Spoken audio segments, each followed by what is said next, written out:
Well, good morning, ladies and gentlemen. Let's take our seat, please.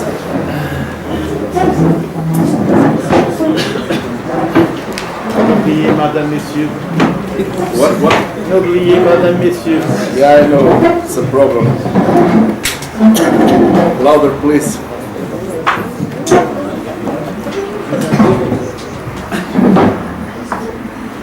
Well, again, good morning, ladies and gentlemen. I'm very glad to be here today, and I'm grateful to Professor Rodrigo by his invitation. Well, our guest, Dr. Rodrigo Costas, is Portuguese, well, is Gallego, entonces, is Portuguese, but I'm going to introduce him in English because it's the official language, I think, of this meeting. Well, I wrote some notes because his CV is very extensive. Dr. Rodrigo Costas is an experienced researcher in the field of information science and bibliometrics, with a PhD in library and information science obtained at the Center of Science and Technology Studies in Leiden University in the Netherlands. Rodrigo has been working at this center since 2009. I should tell you that this center made a ranking that measures the scientific performance of 500 major and best-known universities in the world. He used a sophisticated set of volumetric indicators, and as you know probably, in Portugal in 2011 the FCT has ordered to this center the study of bibliometric indicators for the evaluation of our unit research nowadays. His lines of research cover a broad scope of topics, including the development of new bibliometric tools and indicators, as well as tools for study of research activities based on quantitative data, with a particular focus on the analysis of individual scholars through bibliometric methodologies. Rodrigo Costas has recently started some novel research lines, including the study of altmetrics. I would like to know what is this, altmetrics, and the possibilities of funding acknowledgements in order to expand the analytical possibilities of scientometry. Well, this is the official CV, but I would like to say and increase that I met the Professor Costa last year in Porto at the International Workshop of Bibliometric Analysis of Research Performance, and let me tell you that his presentation was very, very interesting. And then I remember I said to myself, it would be nice to bring him to our nice town, Covilhã, well, nice in sunny days. Here we are today. We are very glad that you are between us, and we are very pleased and grateful for your coming. Please take the word. We are all ears to hear you. Okay. Thank you very much. Well, I hope that I will be up to the standards. I also want to say that as a Gallego, it's for me a pleasure to be here. It's like being at home, although it's not exactly the same Portugal. But still, it's like it. So what I want to discuss with you today are two let's say challenges that we have in metrics, that challenges in our field, my field of research. On the one hand, we had the new challenge of almetrics, this new concept that I will discuss with you what I mean with what is meant with almetrics, what is the meaning. It's something that is on fire right now in the field. And then I will also would like to discuss with you about the second challenge, that is a kind of die-hard challenge. It's a problem that we have had it in bibliometrics for a long time, and we still don't have perfect solutions for this problem. And basically, this is the problem: how to use bibliometrics for the analysis, for the evaluation of individual scholars.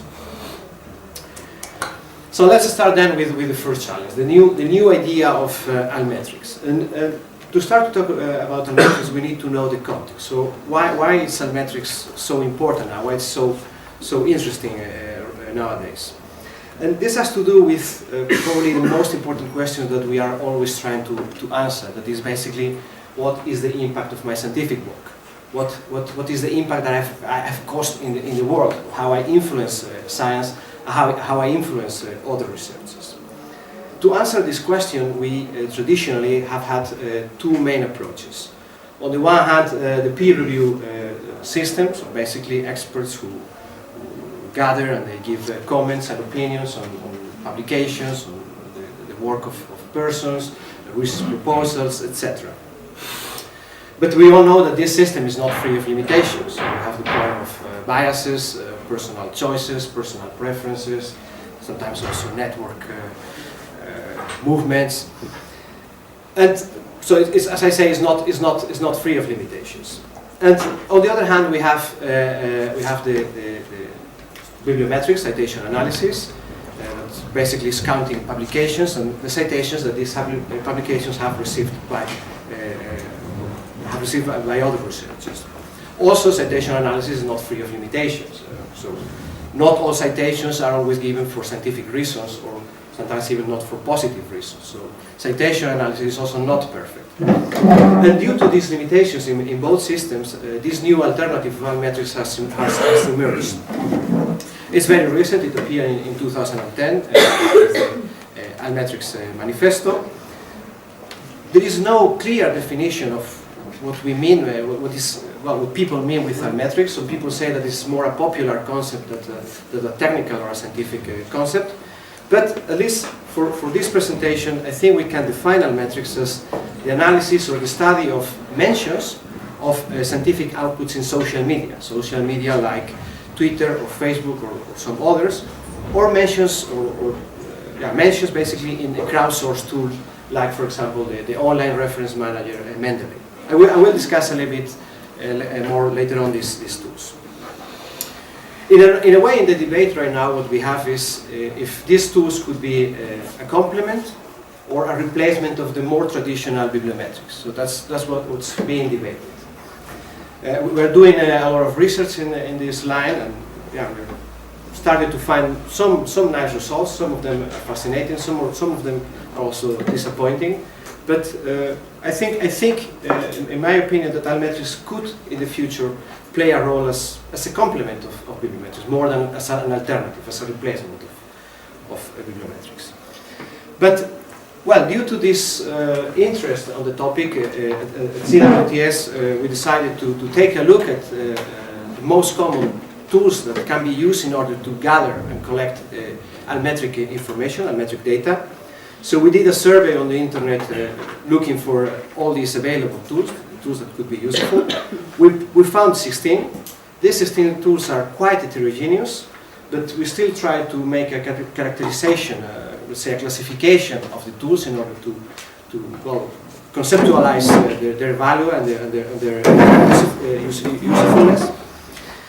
And when exploring the tools, we also focus on trying to find if they had three elements that we consider important. These elements are important if these tools are expected to be reliable tools for research evaluation in the future. The first element is scalability. So that means that with these tools you can analyze the metrics and impact, not only at the publication or the paper level, but also at the author, at the department, at the group, at the university, or at the country level. The second element has to do with the transparency of the data. So it's important that we know which information, which publications are covered in these tools and which are not. So in a way, what we can expect to be in the tool, to have metrics and which not. So which publication.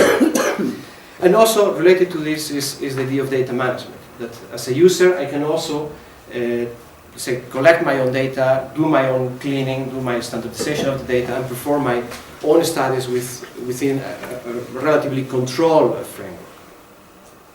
And the third one is the normalization of indicators. So I think Sebastian this morning already explained what is normalization. Is to be able to compare, for example, the number of tweets in chemistry with the number of tweets in physics. Right now we don't know if there are differences by fields also in this type of metrics. Well, what I can tell you already is that most of the tools fail in the three of them. So most of the tools simply allow you to collect publications at the paper level when they do it correctly. The transparency of the data is not very good. So you don't know what they are covering. Sometimes even themselves they don't know what they are covering. Data management is a problem. It's difficult to extract data from these tools in order for the user to develop his own studies. And normalization is not existing. So it's not possible to compare metrics for different fields or different disciplines. But well, still, given this fact, we still took this look into the tools, and then we detected three main groups of tools. The first group is what we call post-publication peer review tools. So here we have tools like, for example, Faculty of 1000 or F1000, Paper Critic or Peer Evaluation. Well, they are very easy to find on Google. I didn't include the URLs, but they are very easy to find. In a way, the concept behind these tools is that they collect reviews and comments from the users of the tool for papers. So basically, people saying, I read this paper and I think this paper is good, or I think these elements in the paper are very good. In a way, it's what we always wanted. So to have experts or people who know about, who have a good knowledge in the field, to give comments on the content of a paper. So this is what we want for evaluation. But that also means that these systems also inherit all the limitations related with peer review. So that means that in these systems you could also have the problem of the preferences of the users, their personal biases, maybe that they are trying to help colleagues or whatever. So this is still possible. But okay, being this a conceptual limitation, I think that the most important limitation is a technical one. Is the fact that most of the publications in these systems don't have any comment or any rating or any recommendation. So they are nil, so they have no information. So that means that it's difficult to perform a study with these tools. For example, for F1000 we discovered that, well, more than 90% of the publications in the biomedical fields don't have any recommendation in F1000. So that means that if we use it for a robust, for an extensive research assessment, we will have a lot of problems. They are also not very well controlled systems.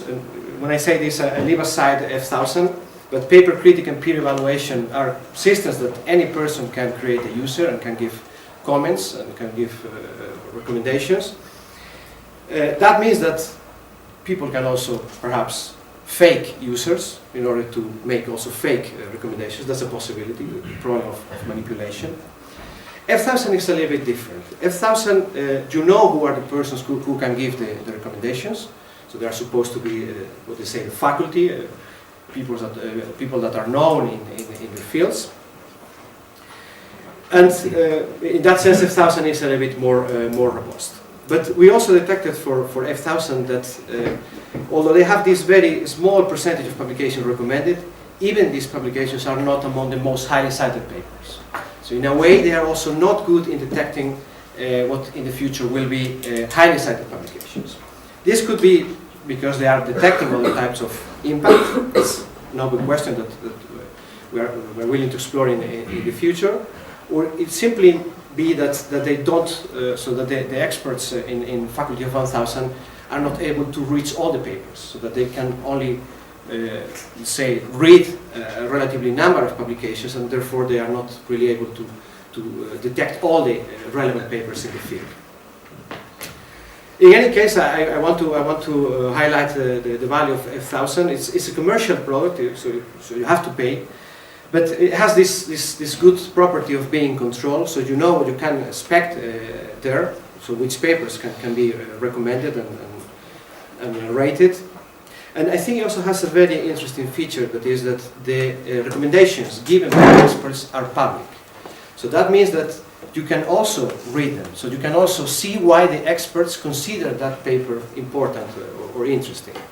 And this is something that is new, because for example, all the reviews done in journals before you get your paper published, they are never made public.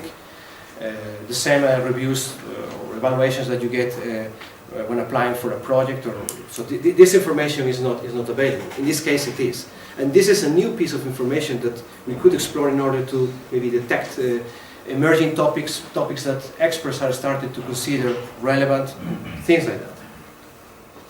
So then, this is the first group of tools.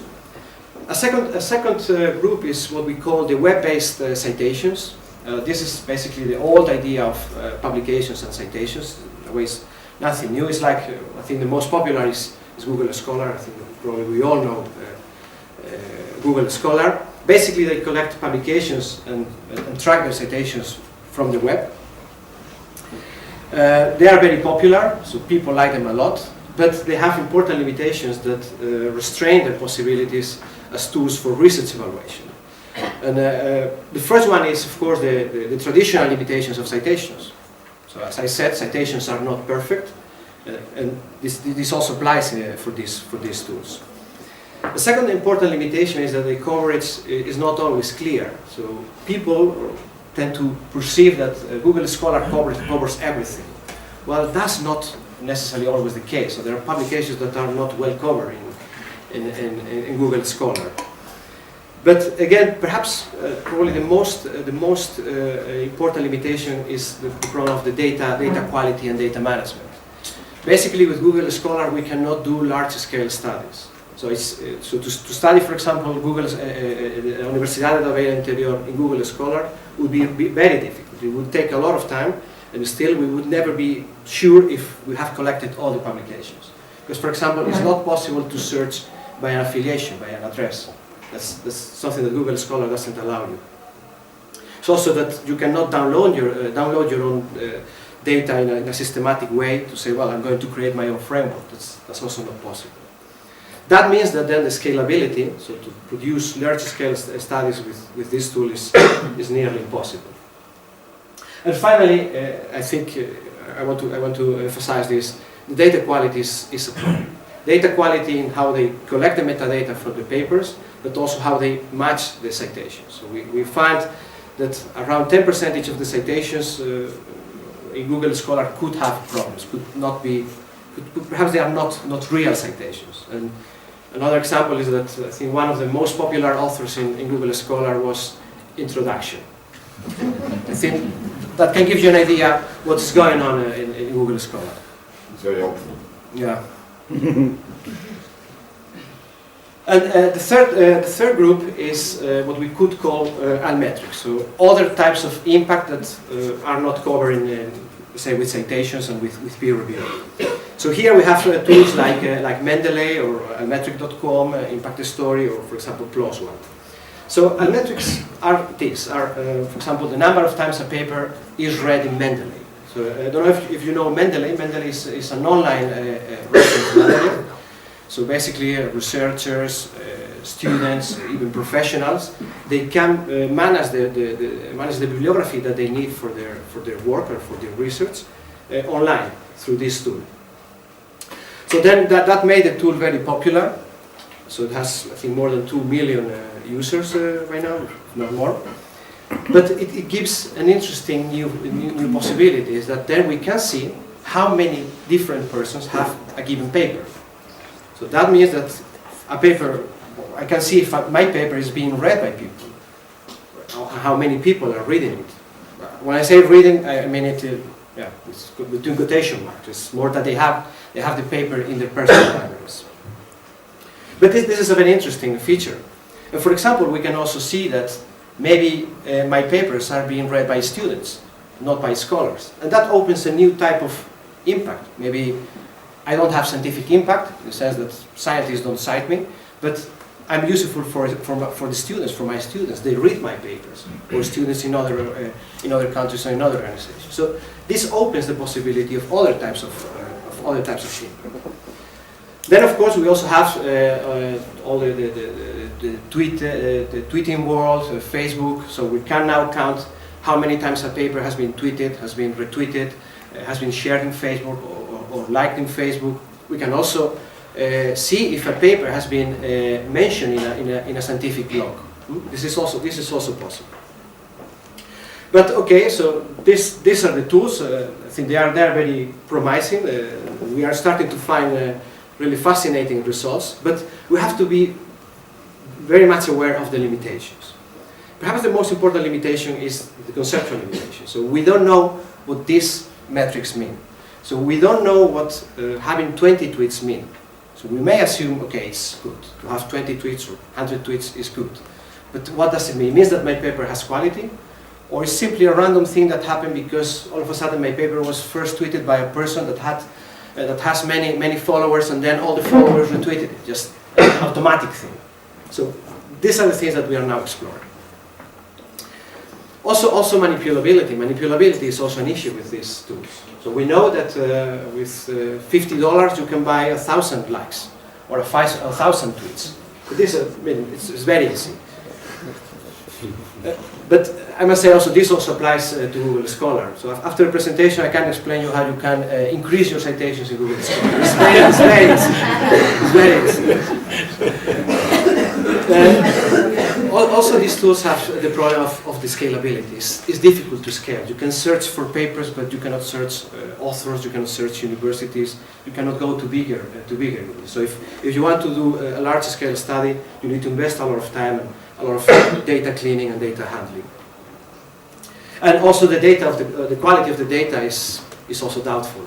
So for example, we noticed that in Mendeley they have a lot of duplicates. So you may have the version of the paper with the DOI, they will say that's the ideal situation, when the digital object identifier of the paper is in Mendeley. In some other cases they have another version simply because the title is slightly different, but it's exactly the same paper. That happens a lot. And for other tools like almetric.com or Impact Story, this happens. PLOS ONE is perhaps an exception. PLOS ONE, I think, is so the papers published in PLOS ONE are probably the most tracked papers ever. So you have everything. You have the number of downloads, the number of views, the number of paper, the number of times people have liked it, rated. So you have all this information. But of course, it's only limited to a set of journals. So you cannot do an analysis based on it. But it could be that publishers would see the example of PLOS ONE and say, well, people like to have these metrics, these indicators. So why we don't start to do the same? Because it's not that difficult for them, at least in terms of providing data on downloads and views. They have this information. It's just simply making it public. So, well, basically these are the three main groups of tools. These are also the main tools. I would like to give you some main ideas. We have, so these tools really need to improve the problem of the standardization and also the quality of the data. This is crucial. In any evaluation, the quality of the data and the accuracy of the data is critical. So you cannot do an evaluation with shaky data. That's not acceptable, and nobody would accept it. Also, the problems of scalability, manipulability, normalization need to be solved. And once all these problems are more or less under control, then what we need to do is to conceptualize these new metrics. So, what do we expect to measure with Twitter? So, social impact, cultural impact, popular impact. What do we expect to measure with Mendeley? Educational impact, scientific impact as well. So these are the things that now we are exploring. So then once we have this concept, this conceptualization, then we need to be able to produce and to use these new metrics. What would happen if all these problems are not solved is that these tools will remain, as you said this morning, just as a narcissistic tools. So I can see my citations in Google Scholar, I may see the citations of Jose, and a few more people, no more. You cannot go further than that. So it will be something restrictive and just to increase my ego, and that's not really necessary, believe me. And so that's something that could happen if they don't really take seriously these problems. But perhaps what is even more important that needs to happen is the scientific community who in the end has to accept these metrics. They are the ones that in the end have to say, yes, I see myself represented in these indicators, like it happened with citations. Or less people say, well, I think citations can measure my impact, my scientific impact, and they agree. Not everybody, but at least there is some kind of consensus. The same has to happen for these new tools and metrics. So then up to here, say the topic of metrics. So this is what we have. This is where we are. I think the future will have probably more. We will have more results and probably more concrete ideas of what we can do. But then let me move to the second challenge: is how to analyze how to analyze bibliometrically individual scientists. This is a big topic in bibliometrics. So in a way, I think we can all agree that individual scholars, individual scientists are nuclear in science. So universities don't produce science. Are the scholars behind those universities, those who produce the new scientific knowledge. But on the other hand, individuals are difficult to evaluate and they are difficult to measure. Recently there have been warnings of potential misuse of bibliometrics at the individual level. That was my question about the H-index, because the H-index is an indicator that can have negative effects on the evaluation of people, and I will explain why. For example, recently there has been published this document of the do's and don'ts in individual level bibliometrics, so some kind of recommendations of what you could do or not do when using bibliometrics at the individual level. But perhaps the main problem is that we still lack methodologies, bibliometric methodologies that can be applied at the individual level. And I think also in Portugal there are researchers that are doing progress in this line, but we're still not there. But well, then what I would like to discuss with you are okay. So then, what are the most important problems? And having in mind these problems, what can we do with bibliometrics? So then, the most important problems of bibliometrics at the individual level have to do, in the first place, with the data. So collecting data at the individual level is very difficult. It's very hard. So we have the problem of homonyms, so people sharing the same name, synonyms, so a person that has different variants of his name in the database. The problem of the coverage, so it may be that all my publications are not covered in the Web of Science or Scopus or Google Scholar. Also the accuracy of the data, that the data is correct, that my name is properly spelled, and so on. We also have the problem of the affiliations of mobility. So we may have the linkage between the authors and the affiliations, but still people can change, and then you may lose that track on the person. A second important problem is the combination of, so that when you want to evaluate or analyze individuals, you have the problem of the combination of different ages and profiles. So you have people who started to publish or to do research at different points in their lives. They also may have different professional ranks, and maybe related to these professional ranks are also their activities. So maybe they publish less because they are doing more management or more teaching, or etc. Then we also have the problem of the fields. So in a way, some persons can be quite unique. So if you publish in high energy physics and in philosophy and in philology and something in chemistry, and your publications are spread among these four fields, maybe you are quite unique. So it's going to be difficult to find someone that's similar to you to be compared. The third element has to do, so the third problem is about the importance of contextualization. So you need to contextualize always your evaluation, your analysis. And when I mean contextualization, I mean through peer review, so people who really look at the data, look at the publications, look at the CV of the persons and say, yeah, well, I believe this, I think this is okay, it's not caused by anything weird or things like that. But with contextualization, we can also say, try to compare always a person with the most similar persons to that individual. So that's also a possibility. So it happens a lot that for example, for hiring a new person, you have 3 candidates, and the people, what they do is just to compare the 3 candidates. And maybe you have the 3 best scientists in the fields, and you don't know, simply because you are comparing them. So you should go out of let's say, the initial data you have. You should see, okay, this guy is maybe among the top 10 most productive or most cited researchers in his field. And it could happen to the 3 of them.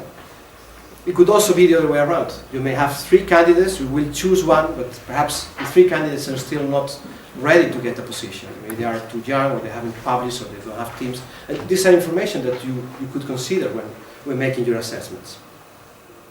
The fourth one has to do with the multidimensionality. Also again, the problem of just relying on one indicator or one dimension. So production is important, but scientists don't publish only anymore.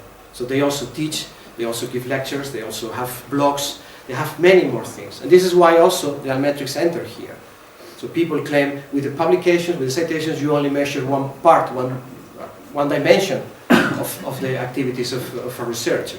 With metrics you can measure other dimensions. But I would say there are even more dimensions than that. So you may be a good scientist in attracting funding. And this is important when you have to evaluate the scholars.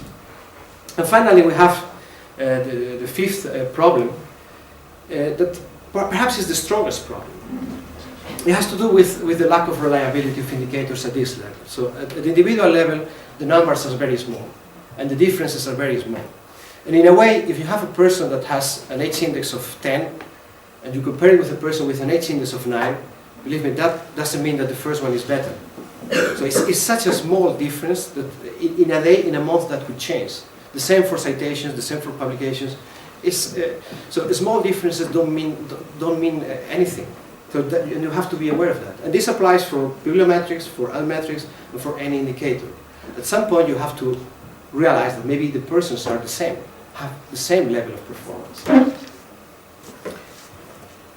So then you may wonder, okay, but then what can I do with bibliometrics? Well, I would say that there are two main activities, two main things that you can do with bibliometrics at the individual level. The first one is to describe bibliometrically the activity of individual scholars.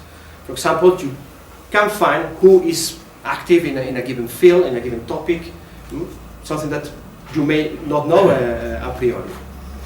You can also find how people collaborate if they are creating teams, if they are, for example, finding partners abroad, so if they are collaborating with other people.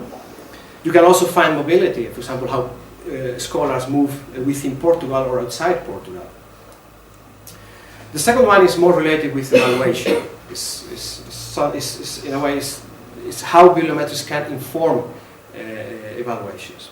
In a way, I think the best way is that bibliometrics should inform what we could call types of bibliometric performance. So we could find people who are very productive, who have a high number of publications or a high H-index. But you can also find people who are selective scholars.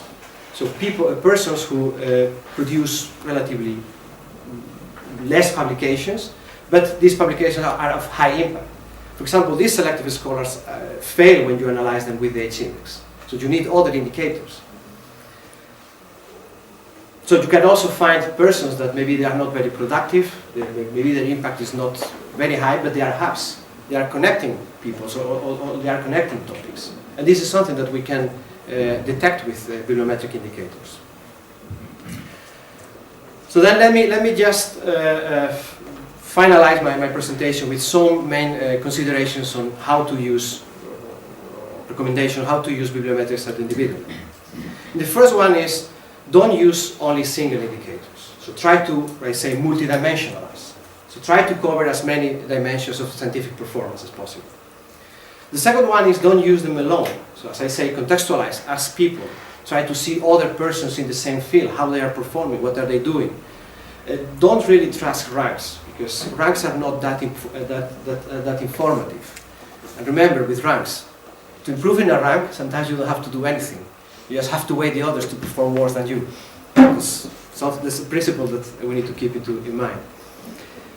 And finally, don't rely on raw scores, and particularly on small differences, because they are not informative. Maybe it's better that you cluster, that you create typologies of scholars, and sometimes you have to allow ties to simply say these two persons are performing basically the same. Well, this is all I wanted to say. Thank you very much.